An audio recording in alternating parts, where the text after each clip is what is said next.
ನಮ್ಮ ಭೂಮಿ ನಮ್ಮ ಹಕ್ಕು ಅಂತ ಹೇಳ್ತಾರೆ ರೈತರಿಗೆ ನಿಮ್ಮ ಕಡೆಯಿಂದ ಏನು ಹುರಿದುಂಬಿಸಕ್ಕೆ ಇಷ್ಟಪಡ್ತೀರಾ ಸರ್?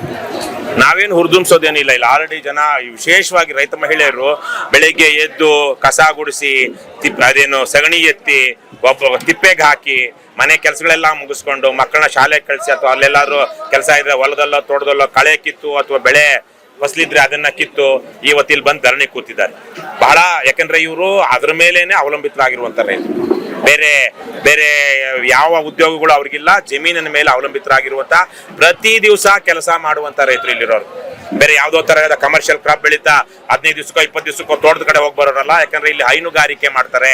ಹೈನುಗಾರಿಕೆ ಅಂದ್ರೆ ಹಸು ಸಾಕೊಂಡಿರುವಂತವ್ರು, ಹಸು ಸಾಕಾಣಿಕೆ ಮಾಡಿರುವಂತವ್ರು ಪ್ರತಿ ದಿವಸ ಹಗಲು ರಾತ್ರಿ ಕೆಲಸ ಮಾಡಬೇಕು. ವಿಶೇಷವಾಗಿ ಹೆಣ್ಣು ಮಕ್ಕಳು ಯಾರ ಮನೆಯಲ್ಲಿ ಹಸುಗಳಿದೆಯೋ ಆ ಮನೆ ಹೆಣ್ಣು ಮಕ್ಕಳು ತವ್ರ ಮನೆಗೂ ಹೋಗೋದಿಲ್ಲ. ಎಷ್ಟೋ ಸಲಕ್ಕೆ ಮದುವೆಗಳಿಗೆ ಹೋದ್ರೆ ರಾತ್ರಿ ಉಳಿಯಲ್ಲ.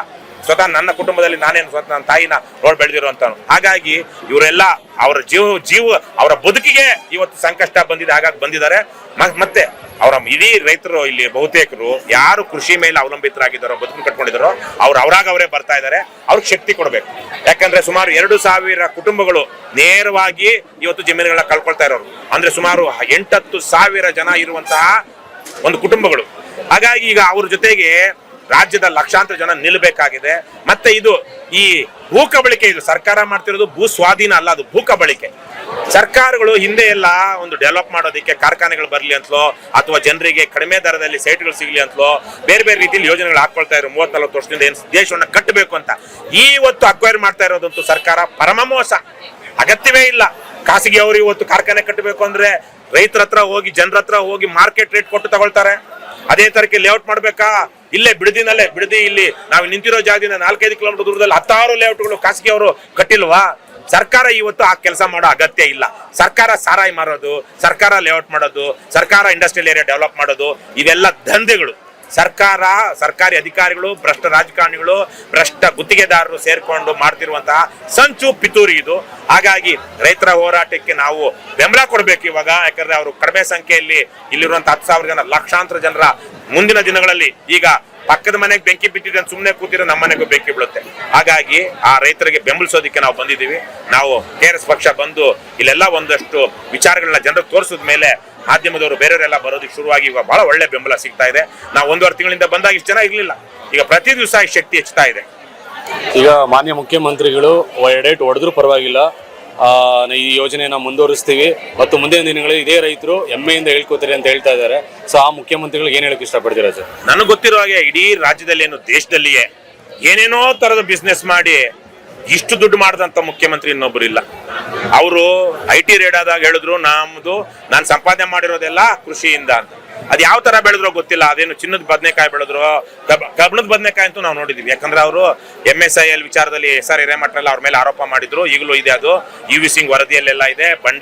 ಬಂಡೆಗಳಲ್ಲಿ ಅವ್ರ ಕುಟುಂಬದವ್ರು ಮಾಡ್ತಾ ಇದ್ದ ಅಂತ ಅಕ್ರಮಗಳು, ಕಲ್ಲು ಬಂಡೆ ವಿಚಾರದಲ್ಲಿ, ಅದೇ ರೀತಿಯಲ್ಲಿ ಅದಿರು ಸಾಗಾಣಿಕೆ ವಿಚಾರದಲ್ಲೆಲ್ಲ. ಆದ್ರೆ ಮುಖ್ಯಮಂತ್ರಿಗಳು ಅವರು ಹೊಡೆಯೋದು ಬಡಿಯೋದು ಜನ ಯಾಕೆ ಮಾಡ್ತಾರೆ? ಹೊಡೆಯೋದಕ್ಕಾಗತ್ತಾ? ಈ DK ಶಿವಕುಮಾರ್ ಅವ್ರ ವಿಚಾರ ಹೇಳ್ಬೇಕು. ಅವರು ಹಿಂದಿನ 2015-16 ಅನ್ಸುತ್ತೆ ಅವರು ಇಂಧನ ಸಚಿವರಾಗಿದ್ರು. ಏನೋ ಕರೆಂಟ್ ವಿಚಾರಕ್ಕಾಗಿ ಸರಿಯಾಗಿ ಲೋಡ್ ಶೆಡ್ಡಿಂಗು ಅದು ಇದು ಆಗಿ ನಮ್ಗೆ ಕರೆಂಟ್ ಸಿಗ್ತಾ ಇಲ್ಲ ಅಂತ ಹೇಳಿ ಏನೋ ಇವರು ಫೋನಿನ ಕಾರ್ಯಕ್ರಮ ಮಾಡಿದ್ರು. ಯಾರೋ ದಕ್ಷಿಣ ಕನ್ನಡದಿಂದ ಒಬ್ಬ ರೈತ ಫೋನ್ ಮಾಡ್ತಾನೆ. ಏನೋ ಸ್ವಲ್ಪ ಆತನ ಭಾಷೆನೋ ಅಥವಾ ಏನಿತ್ತೋ ಆತ ಒಂದ್ ಸ್ವಲ್ಪ ಕೆಟ್ಟದಾಗ ಮಾತಾಡ್ಬಿಡ್ತಾನೆ ಅಂತ ಹೇಳಿ ಪೊಲೀಸರನ್ನ ಕಳಿಸಿ ಆ ರೈತನ ಮನೆಗೆ ಕಳಿಸಿ, ರೈತ ಮನೆ ಒಳಗಡೆ ಬಾಗಿಲು ಹಾಕೊಂಡಿದ್ದಾಗ ಹೆಂಚಿಳಿಸಿ ಅವನ್ನ ಎಳ್ಕೊಂಡು ಬಂದಂತಹ ಎಳ್ಕೊಂಡು ಬಂದು ಕೇಸ್ ಹಾಕ್ಸಿದಂತ DK ಶಿವಕುಮಾರ್. ಹಾಗಾಗಿ DK ಶಿವಕುಮಾರ್ ಅವರು ಹೊಡಿತಾರೆ ಹೊರತು ಹೊಡೆಸ್ಕೊಳ್ಳಲ್ಲ. ಅವರಂತೂ ಈಗ ಮುಖ್ಯಮಂತ್ರಿ. ಆಮೇಲೆ ಅವ್ರು ಹೊಡೆದು ಬದುಕೋದಿಕ್ಕಾಗುತ್ತಾ? ಅವೆಲ್ಲ ಮಾತುಗಳು DK ಶಿವಕುಮಾರ್ ಬಿಡ್ಬೇಕು. ಅವರು ದುರ್ಯೋಧನನ ಪ್ರವೃತ್ತಿ ಬಿಟ್ಟು ಇವತ್ತು ಧರ್ಮರಾಯನ ಅದೇನೋ ಬಹಳ ಚೆನ್ನಾಗಿ ಹೇಳ್ತಾರೆ. ನನ್ಗೆ ಭೀಷ್ಮಂದು ಇದು, ಧರ್ಮರಾಯಂದಿದು, ಕೃಷ್ಣಂದಿದು, ಅರ್ಜುನ್ದಿದು ಅಂತ. ಸ್ವಾಮಿ, ದುರ್ಯೋಧನದು, ಶಕುನಿದು ಇವೆಲ್ಲ ಬಿಟ್ಟು ಧರ್ಮರಾಯನ ಇವಾಗ ಮುಖ್ಯಮಂತ್ರಿ ನೀವು. ನಾನು ಇಷ್ಟೇ ಕೇಳೋದವ್ರಿಗೆ, ನೀವು ಶಾಸಕರಾಗಿದ್ದೀರೋ, ವಿರೋಧ ಪಕ್ಷದವ್ರು ಇರ್ತಾರೋ, ಅಧಿಕಾರದಲ್ಲಿ ಮಂತ್ರಿ ಆಗಿರ್ತಾರೋ, ಆವಾಗ ವ್ಯತ್ಯಾಸಗಳೇ ಬೇರೆ. ಈಗ ನೀವು ಮುಖ್ಯಮಂತ್ರಿ, ಸ್ವಲ್ಪ ಸಂಯಮ, ತಾಳ್ಮೆ, ಕಾಳಜಿ, ಮಮತೆ, ಕರುಣೆ, ಅನುಕಂಪ, ದೊಡ್ಡ ಮನಸ್ಸು, ದೊಡ್ಡತನ ಇವೆಲ್ಲ ಬೇಕು. ಇದಿಲ್ಲದೆ ಬರೀ ನೀವು ಯಾವ್ದೋ ಸೇಮಲ್ಲಿ ಯಾವನೋ ಸಂಸ್ಕೃತ ಕಲಿಸ್ದ ಅಂತ ಹೇಳಿ 1-2-3 ಪದಗಳನ್ನ ಕಲ್ತ್ಬಿಟ್ಟು ಅವೆಲ್ಲ ಡೊಂಗಿ ಮಾತಾಡಿದ್ರೆ ಆಗೋದಿಲ್ಲ. ಹೃದಯದಲ್ಲಿರ್ಬೇಕು. ನಿಮ್ಮ ಹೃದಯದಿಂದ ಬರ್ಲಿ. ಜನ ಮೆಚ್ಕೊಳ್ತಾರೆ, ನಿಮ್ಮನ್ನು ಗೌರವಿಸ್ತಾರೆ, ನಿಮಗೆ ಶ್ರೇಯಸ್ಸಾಗುತ್ತೆ. ಇಲ್ಲ ಅಂದ್ರೆ ನೀವು ಇದೇ ತರಕ್ಕೆ ಈಗ ಇಷ್ಟೆಲ್ಲ ಆಗ್ತಾ ಇದ್ರು ಡಿವೈಡ್ ಅಂಡ್ ರೂಲ್ ಯಾವ್ಯಾವ್ದೋ ಮೂಲೆಗಳಲ್ಲಿ ಅಲ್ಲೊಂದ್ 100 ಎಕರೆ ಇಲ್ಲೊಂದ್ 200 ಎಕರೆ ಅಲ್ಲೊಂದ್ 100 ಎಕರೆ ಈ ತರಕ್ಕೆ ಡಿವೈಡ್ ಅಂಡ್ ರೂಲ್ ಮಾಡಿ ಯಾವ ಹಳ್ಳಿಗಳಲ್ಲಿ ರೈತರು ಕೊಡೋದಿಕ್ ಸಿದ್ಧ ಇದ್ದಾರೋ ಅಂತವ್ರಿಗೆ ತಗೊಂಡು ಕೇವಲ 7-8% ಒಟ್ಟಾರೆ ಪ್ರಾಜೆಕ್ಟ್ ಅಲ್ಲಿ ನೀವು ಇಲ್ಲಿ ತನಕ ಫೈನಲ್ ನೋಟಿಫಿಕೇಶನ್ ಕೊಟ್ಟಿರೋದು ಎಷ್ಟಕ್ಕೆ 7-8%. ಇನ್ನು 92% ಹಳ್ಳಿಗೆ ಯಾಕೆ ಕೊಡ್ಲಿಲ್ಲ? ಯಾಕೆಂದ್ರೆ ಇಲ್ಲಿ ರೈತರು ಕೊಡೋದಿಲ್ಲ. ಇವಾಗ ಹಂಗೈತೋ ಸವಲಕ್ಷಣ ಯಾಕೆ ಅನ್ಸ್ಕೊಳ್ಬೇಕು? ಮೊದ್ಲು ಯಾರು ಕೊಡ್ತಾರೋ ಸುಲಭ ಬರುತ್ತೋ, ಯಾರು ಕೃಷಿ ಮಾಡ್ತಾ ಇಲ್ವೋ, ಯಾರು ನಿಜಕ್ಕೂ ಒಂದ್ ಸ್ವಲ್ಪ ಸೈಡ್ ಅಲ್ಲಿ ಕೃಷಿ ಮೇಲೆ ಅವಲಂಬಿತರಾಗಿಲ್ವೋ ಅವ್ರೆಲ್ಲ ತಗೊಂಡ್ಬಿಡೋಣ, ಅಥವಾ ಆಲ್ರೆಡಿ ನಮ್ಮವ್ರು ಯಾರು ಹೋಗಿ ಜಿಪಿಎನೋ ಮಾಡ್ಕೊಂಡು ದುಡ್ಡು ಕೊಟ್ಟಿದ್ರು ಅವ್ರ ತಗೊಂಡು ಇವೆಲ್ಲ ನಾಟಕಗಳು ಕಳ್ಳಾಟಗಳು ಇವೆಲ್ಲ ಬೇಡ, ಬಿಟ್ಬಿಡಿ. ಪ್ರಾಮಾಣಿಕವಾಗಿ ಬದುಕಿ ಎಂತೆಂಥವ್ರು ಏನೇನೋ ರೀತಿಯಲ್ಲಿ ದುಡ್ಡು ಮಾಡಿ ಅಧಿಕಾರ ಮಾಡಿ ಕೊನೆಗೆ ಏನಾದ್ರು ಮೀಸೆ ಹೊತ್ತಿ ಮೆರೆದವರೆಲ್ಲ ಏನಾದ್ರು ಕೊನೆಗೆ ಮಣ್ಣಾದ್ರು. ರಾಜ್ಯದಲ್ಲಿ ಮಾಜಿ ಮುಖ್ಯಮಂತ್ರಿಗಳನ್ನ 16 ಕಡೆ ಸೋಲಿಸಿದ್ದಾರೆ. ಗುಂಡೂರಾವ್ ಮುಖ್ಯಮಂತ್ರಿ ಆದ ನೆಕ್ಸ್ಟ್ ನಾಳೆ ಸೋತ್ರು, ಸಿದ್ದರಾಮಯ್ಯ ಸೋತ್ರು, ದೇವೇಗೌಡರು ಸೋತ್ರು, ಜಯೇಶ್ ಪಟೇಲ್ ಸೋತ್ರು, ಬಂಗಾರಪ್ಪ ಸೋತ್ರು, ಯಡಿಯೂರಪ್ಪ ಸೋತ್ರು. ಪಕ್ಕದ ರಾಜ್ಯದಲ್ಲಿ ಮೊನ್ನೆ ತಾನೆ ಸ್ಟಾಲಿನ್ ಸೋತ್ರು. ಅದು ಏನು ಮೆಡ್ರಾಸ್ ಅಲ್ಲಿ DMK ಸೋಲೋದಿಕ್ ಸಾಧ್ಯನೇ ಇಲ್ಲ ಅನ್ನುವಂತ ರಾಜ್ಯದಲ್ಲಿ DK ಶಿವಕುಮಾರ್ ಅವರೇ, ಇದೇ ಕನಕಪುರದ ಜನ ಬೇಕಾದ್ರೆ ನಿಮ್ಮನ್ನ ಮುಂದಿನ ಚುನಾವಣೆಯಲ್ಲಿ ಸೋಲಿಸಬಲ್ಲರು. ಯಾವಾಗ್ಲೂ ಹಣ ಹೆಂಡ ಜಾತಿಯಿಂದನೇ ಗೆಲ್ಲೋದಿಕ್ಕಾಗೋದಿಲ್ಲ. ನ್ಯಾಯ ನೀತಿ ಅನ್ನುವಂಥದ್ದು ಮುಂದಕ್ಕೆ ಬಂದಾಗ ನಿಮಗೂ ಪಾಠ ಆಗುತ್ತೆ. ಹಾಗಾಗಿ ಕೆಟ್ಟ ಪಾಠ ಕಲಿಯೋ ಅಗತ್ಯ ಇಲ್ಲ. ರಾಜ್ಯದ ಇವತ್ತು ತಾಯಿ ಹೃದಯ ಇಟ್ಕೊಂಡು ನೀವು ರಾಜ್ಯಭಾರ ಮಾಡಬೇಕು, ರಾಜ್ಯಾಡಳಿತ ನಡೆಸಬೇಕು, ಅದನ್ನ ಮಾಡಿ. ಮತ್ತೆ ಇನ್ನು ಕೆಲವು ಜನ ಹೇಳ್ತಾರೆ KRS ಪಕ್ಷ ಮತ್ತು ಕೃಷ್ಣಾರೆಡ್ಡಿ ಅವರು ತಮ್ಮ ಲಾಭಕ್ಕೋಸ್ಕರ ಇಲ್ಲಿ ಹೋರಾಟನ ಮುಂದುವರಿಸ್ತಾ ಇದ್ದಾರೆ ಅಂತ. ಅವ್ರಿಗೆ ಏನ್ ಹೇಳಕ್ಕೆ ಇಷ್ಟಪಡ್ತಾರೆ? ನಾವಂತೂ ನಮ್ಮ ಲಾಭಕ್ಕಾಗಿನೇ ಮಾಡ್ತಾ ಇದೀವಿ. ಏನ್ ನಮ್ಮ ಲಾಭ? ಸಮಾಜದ ಹಿತ, ಜನರ ಹಕ್ಕುಗಳು, ಸಂವಿಧಾನ, ಪ್ರಜಾಪ್ರಭುತ್ವ. ಇಷ್ಟೆಲ್ಲ ಸರ್ಕಾರಗಳು ಇಷ್ಟು ವರ್ಷಗಳಲ್ಲಿ ಬೆಂಗಳೂರು ಸುತ್ತಮುತ್ತ ಗ್ರೀನ್ ಝೋನು, ರೆಡ್ ಝೋನ್ ಅಂತೆಲ್ಲ ಮಾಡೋದಕ್ಕೆ ಯಾರಿಗ ಅಧಿಕಾರ ಇದೆ? ಜನರ ಹಕ್ಕುಗಳು ಉಳಿಬೇಕೋ ಬೇಡವೋ? ಪ್ರಜಾಪ್ರಭುತ್ವ ಬಂದಿದ್ದೇನೆ ಹೆಚ್ಚು ಕಮ್ಮಿ ಖಾಸಗಿ ಹಕ್ಕುಗಳ ಆಸ್ತಿಗಳ ಮೇಲೆ ಖಾಸಗಿ ಹಕ್ಕು ಬಂದಿದ್ರಿಂದ ಇವೆಲ್ಲ ಯೋಜನೆಗಳೆಲ್ಲ. ಹಾಗಾಗಿ ಇವತ್ತು ಖಾಸಗಿ ಹಕ್ಕು, freedom of expression, freedom of speech, freedom of assembly, rightful rights ಇವೆಲ್ಲಾನು. ಹಾಗಾಗಿ ಇಂಥ ಹಕ್ಕುಗಳ ರಕ್ಷಣೆ ಮಾಡ್ಬೇಕಲ್ವಾ? ಸರ್ಕಾರ ದಮನಕಾರಿ ಸರ್ಕಾರಗಳಿವು. ಹಿಂದೆ ಸರ್ಕಾರಗಳನ್ನೇ ರೈತರಿಗೆ ಗೋಮಾಳದಲ್ಲಿ ಅರಣ್ಯ ಭೂಮಿಯಲ್ಲಿ ಬೆಳಿರಪ್ಪ ಅಂತೇಳಿ ಗ್ರೋ ಮೋರ್ ಫುಡ್ ಅನ್ನೋ ಸ್ಕೀಮ್ ಅಲ್ಲಿ ಜಮೀನು ಉಳುಮೆ ಮಾಡಿ ಆ ಜಮೀನು ನಿಮ್ಗೆ ಬಿಡ್ತೀವಿ ಅಂತ ಹೇಳಿದ್ರು. ರೈತರಿಗೆ ಜಮೀನು ಕೊಟ್ಟರು ಸರ್ಕಾರಗಳು, ಇವತ್ತು ಕಿತ್ಕೊಳ್ತಾ ಇವೆ. ಹಾಗಾಗಿ ಆ ಹಕ್ಕುಗಳನ್ನ ರಕ್ಷಣೆ ಮಾಡಿದ್ರೆ ನಮಗೂ ಒಳ್ಳೇದಾಗುತ್ತೆ, ನಮ್ಮ ಸುತ್ತಮುತ್ತ ಇರೋರ್ಗೆ ಒಳ್ಳೇದಾಗುತ್ತೆ, ಸಮಾಜಕ್ಕೂ ಒಳ್ಳೇದಾಗುತ್ತೆ, ಪ್ರಜಾಪ್ರಭುತ್ವ ಉಳಿಯುತ್ತೆ, ನಾಳೆಗೆ ಅನ್ನ ಸಿಗುತ್ತೆ. ಆ ಸ್ವಾರ್ಥಕ್ಕಾಗಿ ನಾವು ಮಾಡ್ತಾ ಇದೀವಿ. ಪರಿಸರ ಉಳಿಸ್ಬೇಕು, ಮುಂದಿನ ಜನರ ಬದುಕನ್ನು ಉಳಿಸ್ಬೇಕು, ಭವಿಷ್ಯವನ್ನ ಕಾಯ್ಬೇಕು ಅನ್ನುವಂಥದ್ದು ನಮ್ಮ ಸ್ವಾರ್ಥ. ಆ ಸ್ವಾರ್ಥದಲ್ಲಿ ಧರ್ಮ ಇದೆ, ನ್ಯಾಯ ಇದೆ ಅಂತ ನಾವು ಭಾವಿಸಿದ್ವಿ. KRS ಪಕ್ಷ ಬರೀ ಹೇಳಿಕೆಗೆ ನಿಂತ್ಕೊಳ್ಳುತ್ತಾ ಇಲ್ಲ ಮುಂದಿನ ದಿನಗಳಲ್ಲಿ ಅವರ ನಿಲುವುಗಳು ಏನಾಗಿರುತ್ತೆ ಈ ಒಂದು ಹೋರಾಟದಲ್ಲಿ? ಈಗಾಗಲೇ ನನ್ನ ಮೇಲೆ 3 ಕೇಸ್ ಆಗಿದೆ. ಹೇಳಿಕೆಗಳಿಂದ ಕೇಸ್ ಆಗಿದೆಯಾ? KRS ಪಕ್ಷ ಹೇಳಿಕೆಗಳಿಂದ ಆಗಿದ್ದಿದ್ರೆ ನಮ್ಮ ಮೇಲೆ ಯಾಕೆ ಕೇಸ್ ಆಗ್ತಾ ಇದ್ರು? ಒಂದು ಇಡೀ ದಿವಸ ಎಷ್ಟೋ ಗ್ರಾಮಗಳಲ್ಲಿ ನಾವು ಬೈಕ್ ಜಾಥಾ ಮಾಡಿದ್ವಿ, ಇವತ್ತು ಬಂದಿದ್ದೀವಿ. ಇವತ್ತು ಬರೋದಕ್ಕೆ ಮೊದಲು ಇಲ್ಲಿ ಗಲಾಟೆನೂ ಆಗ್ಬಹುದು ಅನ್ನುವಂಥ ವಾತಾವರಣ ಇತ್ತು.